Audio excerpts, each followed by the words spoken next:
Hello everyone, आज मैं आपको पिवट टेबल की एक बहुत ही बढ़िया ऑप्शन बताने वाली हूं। आपने पिवट टेबल पहले किया होगा एक्सेल में या मेरे साथ सीएफएम में या मेरी एक्सेल क्लासेस में। यहां पर आपने सारी एडवांस ऑप्शन समझ रखी हैं, बट आज एक मैं आपके साथ जो है प्रॉब्लम डिस्कस करूंगी। वहां पर पिवट टेबल की सारी ऑप्शन कैसे फिट होती है उसके बारे में डिस्कशन होगी, क्योंकि आप किसी भी ऑप्शन को तब तक अच्छी तरह नहीं समझ पाते हो जब तक आपके सामने ये नहीं आता कि किस प्रॉब्लम को वो कैसे सॉल्व करता है। तो चलिए पहले मैं आपको बताती हूँ कि मेरे सामने डेटा कैसे है और मुझे क्या प्रेजेंट करना है। ये मेरे सामने एक कंपनी का डेटा है। आप देखो तो इस कंपनी के डेटा में यहाँ पर 4000 तक ट्रांजेक्शन्स हैं, लेकिन मुझे यहाँ पर जितने भी पार्टीज हैं जिनको मुझे टीडीएस सर्टिफिकेट देना है, मुझे उनका सभी का नेम चाहिए। कितना पूरे साल में मैंने उनको कितनी पेमेंट्स करी हैं उनका टोटल चाहिए। अब ये तो पूरा बैंक का डेटा है। अब मुझे वो पार्टीज जो हैं वो कैसे मैं यहाँ पर जो है सेग्रीगेट करूँगी।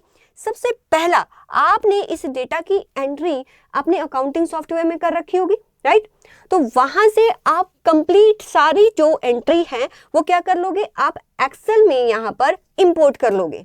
फिर आपको जो टीडीएस इशू करना है, जहाँ पर जो टीडीएस इशू होगा उसका नाम मैं 1099 देती हूँ, क्योंकि मेरे ये यूएस क्लाइंट का जो है वो डेटा है, तो वहां पर 1099 फॉर्म इशू होता है। तो मुझे क्या देखना है कि अल्टीमेटली कितने ऐसे कह लो कि पार्टीज हैं जिनको टीडीएस का सर्टिफिकेट इशू करना है और उनका जो है कितना टोटल अमाउंट जो है पूरे साल में बना। अब देखो इतनी सारी एंट्रीज, अब उनमें फाइंड आउट मैं कैसे करूं? तो उसके लिए सबसे पहले मैं क्या करती हूं कि जो भी मेरा टाइप है, कैटेगरी है, अब मुझे पता है कि मुझे सर्विसेज के लिए ये इशू करना है, ठीक है। और जो मेनली इशू करना है, अगर मैं कोई सप्लाई, मेडिकल सप्लाईज है या ऑफिस सप्लाई है, उसके लिए तो टीडीएस सर्टिफिकेट इशू नहीं होता, तो सिर्फ सर्विसेज, और सर्विसेज में भी फिक्स्ड सर्विसेज होती है कि इनके लिए ही इशू करना है। तो आपने क्या करना है, आपने इस कंप्लीट डेटा के ऊपर फिल्टर लगा लेना है। जो भी आपने उसको कैटेगराइज कर रखा होगा अपने अकाउंटिंग सॉफ्टवेयर में, वहां पर क्लिक करके बस उस पर क्लिक कर देना है। जिन पर भी जैसे अकाउंटिंग एंड लीगल सर्विसेज को तो 1099 या टीडीएस सर्टिफिकेट देना पड़ता है, मैंने उस पर टिक कर लिया। एडवर्टीजमेंट पर टिक कर लिया। टिक करने के बाद बस आपने क्या करना है, टिक करने के बाद उनके सामने आप टीडीएस लिख दो, या मेरे केस में मैं 1099 अब बोलूंगी, मैं उनके सामने 1099 लिख दूंगी। फिर क्या करूंगी कि बाकी जितनी भी ट्रांजैक्शन है यहाँ पर, बाकी जितनी भी, जब आपने 1099 लिख दिया तो बाकी जितनी भी ट्रांजैक्शन है यहाँ से 1099 को टिक हटा देना, ठीक है, और बाकियों को टिक कर देना। बाकी जितने भी है, बाकी जितनी भी ट्रांजैक्शन है ना, उसके सामने एक्सक्लूडेड लिख देना कि भाई ये इंक्लूड होगी नहीं, इसमें इंक्लूड होगी नहीं। अब जिनके सामने 1099 लिखा है ना, उनकी रिपोर्ट बनानी है। तो रिपोर्ट कैसी होनी चाहिए, कुछ ऐसी, ऐसे कि ये सारी की सारी, देख सकते हो ये सारी की सारी पार्टीज है। मैं थोड़ा इंक्रीज करती हूँ, ये पार्टीज है और पूरे साल में मैंने इस पार्टी को इतना अमाउंट दिया है, इसको इतना, इसको इतना, इसको इतना। अब वो उसके लिए पिवट कैसे बनाना है, तो पिवट अगर जब बनाओगे ना तो एक पिवट से ये काम नहीं चलेगा, यहाँ पर थोड़ा सा लॉजिक आएगा। मैं आपको बताती हूँ। इतना काम तो कर लिया, थोड़ा ध्यान से सुनो, इतना काम तो कर लिया, क्या मैं ऐसा पिवट बना सकती हूँ यहाँ पर मुझे ये बताओ कि जो एक्सक्लूडेड हैं उनका टोटल कितना है, जो 1099 है उनका टोटल कितना है? ऑब्वियसली सिंपल है, आप रो में रिमार्क लिख दो, ओके, और जो वैल्यू है उसमें अमाउंट ले लो, तो बन जाएगा पिवट टेबल। बना के दिखाऊं? चलिए मेरे साथ बनाइए। मैंने इस सारे डेटा को जो है वो सिलेक्ट कर लेती हूँ।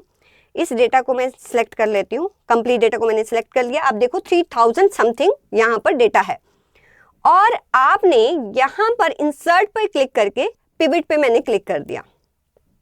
फ्रॉम टेबल एंड रेंज, जो रेंज मैंने सिलेक्ट कर रखी होगी वो रेंज वो ले लेगा, और मैंने इसको ओके कर दिया।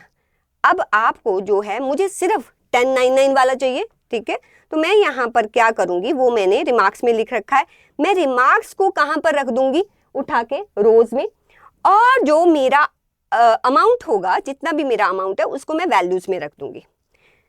आप कहो कि यहाँ पर कहाँ आया कि किस पार्टी से कितना जो है हमें जो है हमने पेमेंट की है, ये आया नहीं। मैंने आपको पहले ही बोला ये एक पिवट से काम नहीं चलेगा, तो आपको लॉजिक लगाना है। अब आपको तो ये पता है कि किसी भी अमाउंट पर डबल क्लिक करने पर उसका कंप्लीट डेटा आ जाता है। इतना तो किया है आपने मेरे साथ। अगर मैं इस अमाउंट पर, जो ये टोटल अमाउंट है, थोड़ा लार्ज करके दिखाऊं, जो ये टोटल अमाउंट है ना, ये किन ट्रांजैक्शन से बनी है वो देखना है, तो मैं इस पर डबल क्लिक करूंगी। तो जैसे ही मैंने इस पर डबल क्लिक किया, मेरे सामने कंप्लीट रिपोर्ट आ गई कि भाई वो अमाउंट जो है वो कैसे बनी है, इस पार्टी से इतना अमाउंट है, इस पार्टी से, मीन्स सारी की सारी ट्रांजैक्शंस मेरे पास आ गई। सिंपल। अब जो पार्टीज नेम है, आपने पार्टी का नाम ले रखा होगा, इधर अमाउंट है, तो आप दोबारा से इसका आपने दोबारा से पिवट बनाना है। तो आपने ये सिलेक्ट है सारा, इंसर्ट करके इसी शीट पर दोबारा से पिवट पर जाएंगे और ओके करेंगे। नाउ मुझे क्या करना है, जो भी नेम, पार्टी नेम है, उसको रो में रख दो और अमाउंट को वैल्यूज में रख दो। तो हो गया काम, देखिए हो गया। आपको हर पार्टी का जो है कितना अमाउंट पूरे साल में मैंने पेमेंट किया है, वो सारी की सारी इंफॉर्मेशन आपके पास आ गई। लेकिन रिपोर्ट को अगर मैं असेंडिंग या डिसेंडिंग ऑर्डर में दिखाना चाहती हूँ, तो इस पर मैं राइट क्लिक करती हूँ और यहाँ पर सॉर्ट में लार्जेस्ट टू स्मॉलेस्ट कर देती हूँ, तो मुझे पता चल जाता है कि सबसे ज्यादा अमाउंट मैंने किस पार्टी को दिया है। तो ऑप्शन कहाँ पर कैसे यूज होगी वो टोटली डिपेंड करता है आपके लॉजिक पर। जब भी आप मेरे साथ ऑप्शन करते हैं तो प्लीज आप थोड़ा सा वहां पर सीखिए कि इसको और केसेस में कैसे अप्लाई किया जा सकता है। अगर आपकी कोई भी क्वेरी है तो आप प्लीज मुझसे पूछ सकते हैं। तो इसी नोट पर ओके, बाय स्टूडेंट्स।